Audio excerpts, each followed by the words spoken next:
नमस्कार, स्वागत है आपका एबीपी गंगा में। मैं अवधेश। बुलेटिन की शुरुआत करते हैं बड़ी खबर के साथ। 2024 के लोकसभा चुनाव के लिए यूपी भाजपा ने कमर कस ली है। लखनऊ में भाजपा कार्यसमिति की बैठक में मुख्यमंत्री ने कहा कि लोकसभा चुनाव में अब की बार 75 पार का लक्ष्य है और अभी से ही 75 सीटों का लक्ष्य लेकर भाजपा आगे बढ़ेगी।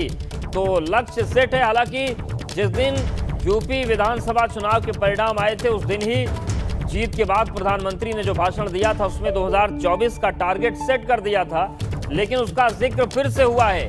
2024 के लोकसभा चुनाव को लेकर यूपी भाजपा कैसे कमर कस चुकी है, इस बात का जिक्र मुख्यमंत्री ने किया। लखनऊ में भाजपा कार्यसमिति की बैठक में सीएम ने कहा कि लोकसभा चुनाव में अब की बार 75 पार का लक्ष्य है और अभी से ही 75 सीटों पर लक्ष्य को लेकर बीजेपी आगे बढ़ रही है। यूपी बीजेपी कार्यसमिति की बैठक में मुख्यमंत्री ने बड़ी बात कही है। 2024 को लेकर उन्होंने कहा कि हम कमर कस चुके हैं, तैयारी हो चुकी है और जो 75 प्लस का आंकड़ा है, 75 का आंकड़ा है, उसे बीजेपी पार करेगी।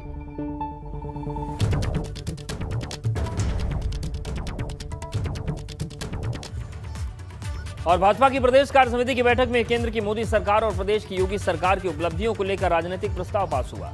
साथ ही साथ अब 2024 के लोकसभा चुनाव में 75 सीट जीतने का लक्ष्य रखा गया है। और इस कार्य समिति की बैठक में शामिल मंत्रियों से बातचीत की एबीपी गंगा संवाददाता अनुभव। बीजेपी प्रदेश कार्य समिति की आज बैठक हो रही है। हमारे साथ भूपेंद्र चौधरी जी। भूपेंद्र जी, प्रदेश कार्य समिति में किन चीजों पर चर्चा हुई? भारतीय जनता पार्टी 12 महीने 24 घंटे जनता के बीच में रहकर हमारे कार्यकर्ता काम करते हैं। वही योजना हम बना रहे हैं। आगे हमें 2024 का लक्ष्य लेकर सारी सीटें जीतनी है लोकसभा की, प्रधानमंत्री जी के नेतृत्व में।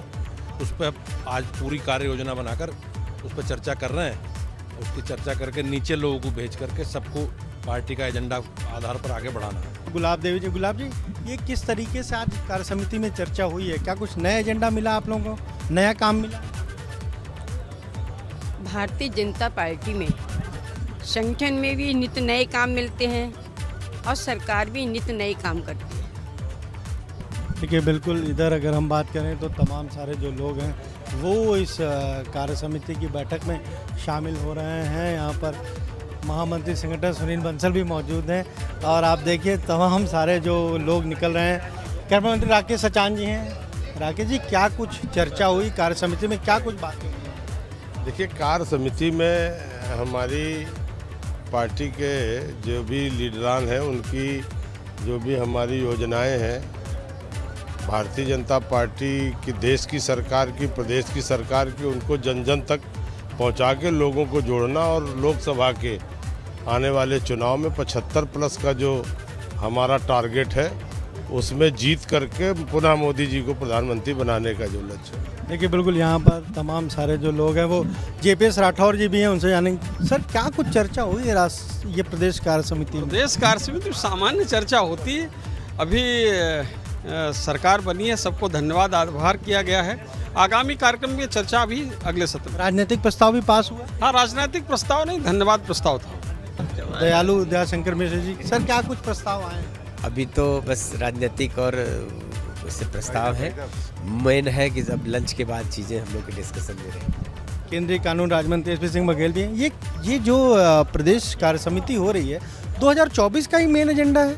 आप हर चीज़ को है ना चुनावी दृष्टिकोण से देखते हैं। कोई भी दल हो, चाहे भाजपा हो या कोई दूसरा दल हो, ये एक सतत प्रक्रिया होती है कि जिले की कार्य समिति बैठती है, फिर क्षेत्र की, प्रदेश की, फिर राष्ट्र की होती है। तो ये तो होता ही है, चुनाव हो अथवा ना हो। प्रदेश कार्य समिति अपना रेगुलर जिम्मेदारी भी मिली है। कई बार ये होता है कि कई बार ये चुनावों की पूर्व संध्या पे होते हैं, इसलिए आप उनसे जोड़ देते हैं। तो अभी 24 से पहले नगर निगम भी तो है ना।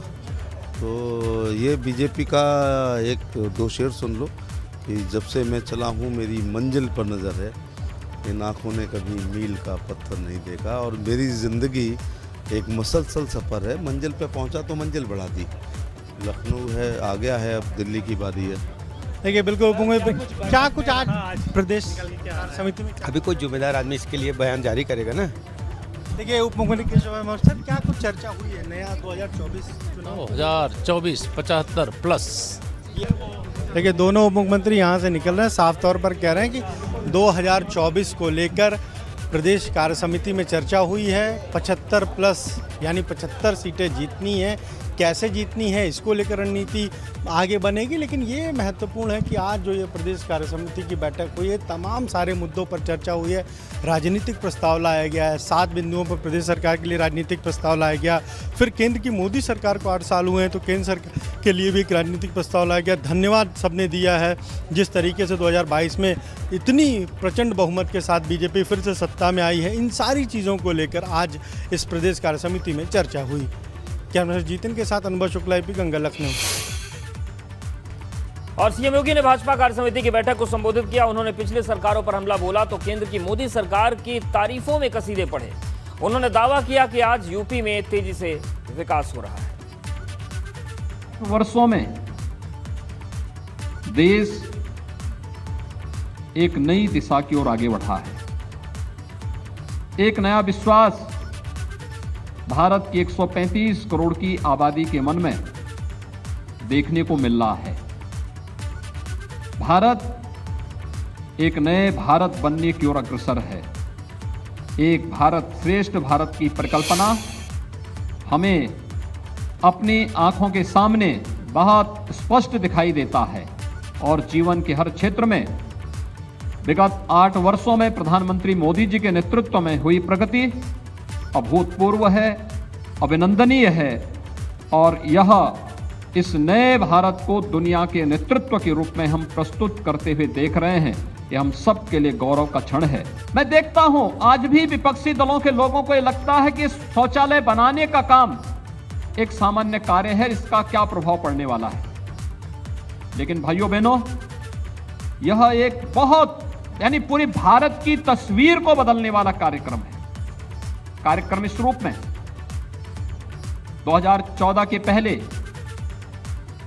अगर आप उत्तर प्रदेश के अंदर गांवों में जाते थे, गांव की गलियां पैदल चलने लायक नहीं होती थी।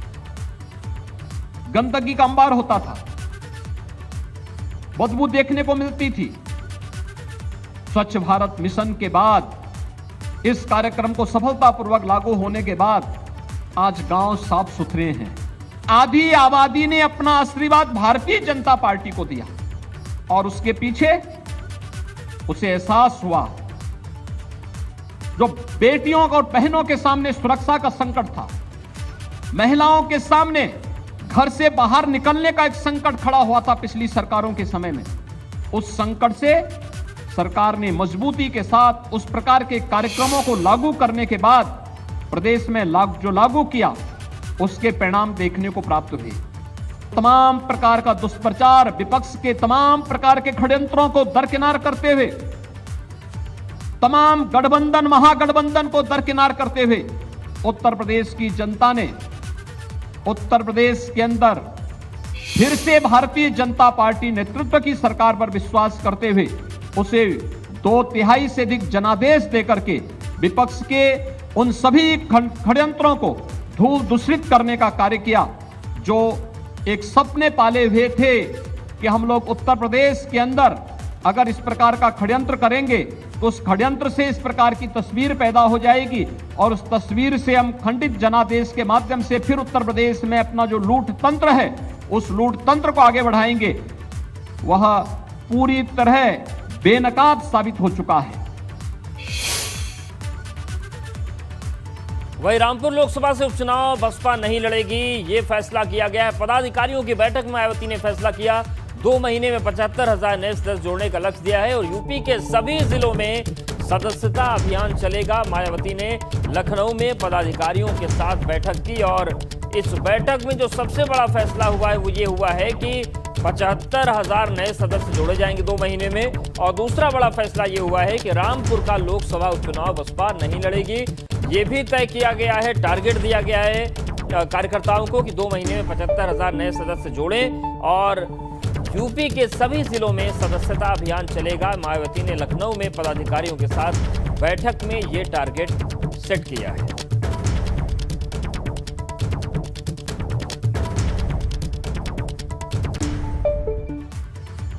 जमीयत उलमाए हिंद की बैठक का दूसरा दिन है। जमीयत कॉन्फ्रेंस में कॉमन सिविल कोड पर प्रस्ताव पास हुआ है। मुस्लिम पर्सनल लॉ को खत्म करने की कोशिश का आरोप लगाया। कॉमन सिविल कोड को बर्दाश्त नहीं करने की बात कही है। मजहबी लॉ में बदलाव मंजूर नहीं करने की बात कही गई है। और यह भी प्रस्ताव में कहा गया है कि ज्ञानवापी मस्जिद और मथुरा ईदगाह का भी प्रस्ताव रखा गया। जमीयत उलेमाए हिंद के अधिवेशन में ज्ञानवापी मस्जिद और मथुरा ईदगाह पर भी प्रस्ताव रखा गया है। सम्मेलन में मौलाना महमूद मदनी ने आरोप लगाया कि प्राचीन इबादत गाहों पर बार बार विवाद खड़ा करके देश की अमन शांति को खराब किया जा रहा है। उन्होंने कहा कि ऐसे विवादों से देश की अमन शांति और गरिमा और अखंडता को नुकसान पहुंचता है।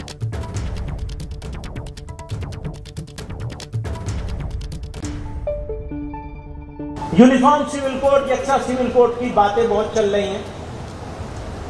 इसके ऊपर तजवीज़ आई है भी, तो तजवीज़ काफ़ी मेहनत से, काफ़ी बहस व तमीज़ के बाद बनाई गई है। चाहे ज्ञानवापी वाली मस्जिद तजवीज़ हो या वो तजवीज़ हो, बल्कि जितनी तजवीज़ें हैं महीनों की मशक्क़त के बाद तैयार हुई हैं। हफ्ते और दिन तो लगे ही लगे हैं आखिर के। तो इस तजवीज़ से मुताल्लिक़, यूनिफॉर्म सिविल कोड की तजवीज़ से मुताल्लिक़ ये कहना चाहता हूँ, कानून कोई बन जाए, अगर मुसलमान शरीयत पर चलने का अज़्म कर ले तो कोई कानून उसका रास्ता नहीं रोक सकता। देवबंद में हुए जमीयत उलमाए हिंद के अधिवेशन में तमाम अहम मुद्दों पर मंथन भी हुआ और कई महत्वपूर्ण प्रस्ताव भी पास किए गए। कॉमन सिविल कोड पर तल्खी को ज़्यादा नज़र आई और सीधा यहाँ कह दिया गया कि कानून में तब्दीली उन्हें किसी कीमत पर मंजूर नहीं है। इस अधिवेशन में जिस तरह की बातें कही गई हैं उसको लेकर जो यहाँ आए उलेमा वो क्या सोचते हैं, हम उनसे भी बातचीत कर लेते हैं। यहाँ तमाम तरह की बातें हुई हैं।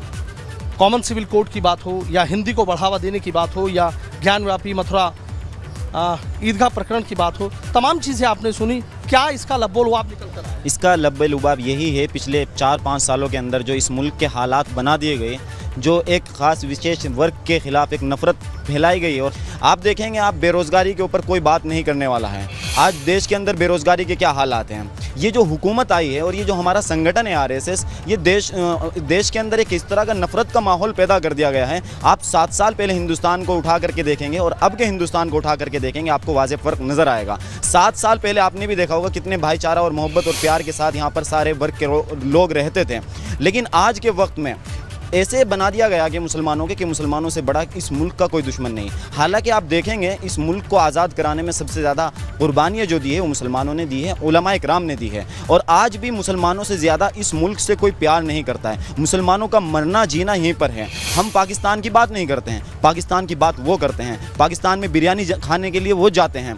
पाकिस्तान डिबेट हमारे यहाँ पाकिस्तान के ऊपर क्यों होती है, हमारे हिंदुस्तान के हालात के ऊपर क्यों नहीं होती, महंगाई के ऊपर क्यों नहीं होती। आपने देखा होगा नींबू के रेट कहाँ पे चले गए थे, उसके बारे में क्यों नहीं होती। जो मुद्दे हैं उनसे भटकाने के लिए इन सब विशेष वर्ग को टारगेट किया जा रहा है और आए दिन हमारी मस्जिदों के ऊपर हमला किया जा रहा है। हमारे हिजाब के जो हमारे अपने मामले हैं उनके अंदर जिस तरीके की कोशिश की जा रही है, यही यहाँ पर डिस्कशन हुआ है कि किस तरीके से इस भावना की भी बात हुई है कि हिंदू मुस्लिम साथ मिलकर चलेंगे, ऐसा माहौल हम मिलकर, यही माहौल हिंदुस्तान का था और यही हिंदुस्तान की पहचान है। लेकिन जब से ये हुकूमत सत्ता के अंदर आई है तो आप देखेंगे इन्होंने सिर्फ सत्ता हासिल करने के लिए जो कम्युनिटी आपस में सबसे ज़्यादा भाईचारे के साथ रहती थी उसको लड़ाने का काम किया है और वो हम नहीं होने देंगे किसी भी हालत में। जिस तरह की बातें यहाँ पर कही गई हैं कि सद्भावना हमको बनानी है और जो सद्भावना संसद 1000 की जाएंगी उसी के रास्ते कहीं ना कहीं हिंदू मुस्लिम एकता को और ज़्यादा मजबूत करने का काम किया जाएगा। और तमाम उलेमा कह रहे हैं कि उन्हें उम्मीद है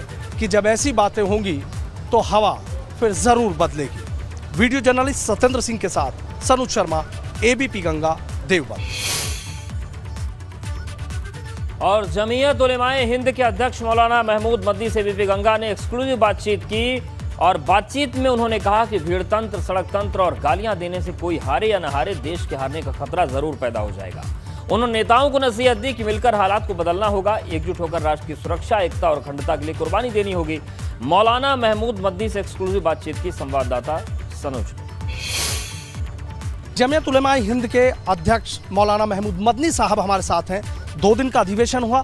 कल उनकी आंखों से आंसू छलक आए थे और आज उनके दिल में इसी बात का दर्द कहीं ना कहीं नजर आया कि लोग कहते हैं कि इस मुल्क से कहीं चले जाइए, लेकिन उन्होंने सीधे कहा ये मुल्क हमारा है, हम कहीं नहीं जाएंगे। खास बातचीत कर लेते हैं महमूद मदनी साहब से। मदनी साहब, कल भी हमने देखा कि आपकी आंखों से आंसू छलक आए थे और आज भी इस बात का दर्द नजर आया कि लोग कहते हैं कि पाकिस्तान चले जाइए। ये तो एक पूरा सिलसिला है, एक बात नहीं है, बहुत सारी बातें हैं। तो हालात को बदलना है हमें मिलकर के, और उस बदलाव के लिए ज़रूरी है कि हम सब लोग इकट्ठे हो के मुल्क बचाने के लिए, मुल्क को की जो राष्ट्र की जो सुरक्षा है, एकता है, अखंडता है, उसको बना के रखने के लिए हम लोगों को कुर्बानी देनी होगी। और वो कुर्बानी सबसे बड़ी यही है कि आदमी संयम रखना सीखे और शांति के साथ जो डिस्प्यूटेड मैटर्स हैं, जिन चीज़ों में इख्तलाफ हो सकता है और है, उसको उन तरीक़ों से निपटाया जाए जिससे महज़ब समाज जिस तरीक़े से निपटाया करते हैं। अगर सड़क तंत्र होने लगेगा, भीड़ तंत्र होने लगेगा, गालियां दी जाने लगेगी, नफ़रत का सबक होगा, तो इससे हो सकता है कि कोई हारे न हारे, लेकिन देश के हारने का ख़तरा ज़रूर है। तो हमें तो उस खतरे की चिंता है, उसके ऊपर बात। आपने एक बात कही थी अभी कि हिंदी की बात कही गई तो मैं हिंदी में बोलूँगा, और आपने कहा कि अगर वतन के लिए मेरी जान चली जाएगी तो मेरे लिए सौभाग्य की बात होगी। हमारे लिए उससे बड़े सौभाग्य की क्या बात हो सकती है कि देश के काम आ जाए। लगता है आपको कि चीज़ें जिस तरीके से कहा गया कि हिंदी और उर्दू बहनें हैं, और हिंदू मुस्लिमों ने देश की आज़ादी से पहले जो हमारे बुजुर्ग थे उन्होंने तो उल्टी हवाओं में रुख किया, तो आपको लगता है जो ये एकता की बात, यहाँ सद्भावना की बात की गई है, चीज़ें बदलेंगी जिस तरीके का माहौल आप बता रहे हैं? ज़रूर बदलेंगी। समय समय की बात है, कोई देर सवेर हो सकती है, लेकिन बदलेगी ज़रूर। बहुत बहुत शुक्रिया। तो देखिए महमूद मदनी साहब हमारे साथ है, कह रहे हैं कि देर सवेर की बात ज़रूर है, लेकिन चीज़ें ज़रूर बदलेंगी, ऐसा उनको यकीन है। वीडियो जर्नलिस्ट सत्येंद्र सिंह के साथ सनुज शर्मा, एबीपी गंगा, देवबंद। जमीयत उलेमाए हिंद के सम्मेलन पर शिवपाल यादव ने अपनी राय रखी। उन्होंने लोगों को नसीहत दी कि सबको अपनी बात कहने का अधिकार है और सभी अपनी बात कह सकते हैं, क्योंकि इस पूरे मामले पर सियासत भी हो रही है। और जमीयत के सम्मेलन पर मोहसिन रजा ने तीखा हमला किया था, और इस पूरे मामले पर अब शिवपाल यादव ने कहा है कि सभी अपनी बात रख सकते हैं, सभी को हक है।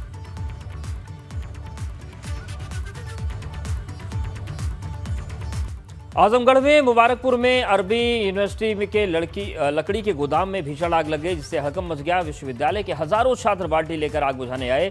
जब तक फायर ब्रिगेड मौके पर पहुंचती तब तक लाखों की लकड़ी जलकर राख हो गई थी। अरबी यूनिवर्सिटी जमियातुल अशरफिया मुबारकपुर के डाइनिंग हॉल के बगल में लकड़ी रखी थी। लॉकडाउन के 2 साल के दौरान इकट्ठा हुई लकड़ी पड़ी थी। लॉकडाउन के दौरान विश्वविद्यालय बंद होने से उसका इस्तेमाल नहीं हो पाया और लकड़ी के गोदाम में इतनी भीषण आग लग गई जिसकी लपटें दूर तक दिखाई दी। जब तक फायर ब्रिगेड मौके पर पहुंचती तब तक करीब 10 लाख रुपए की लकड़ियां जलकर राख हो गई।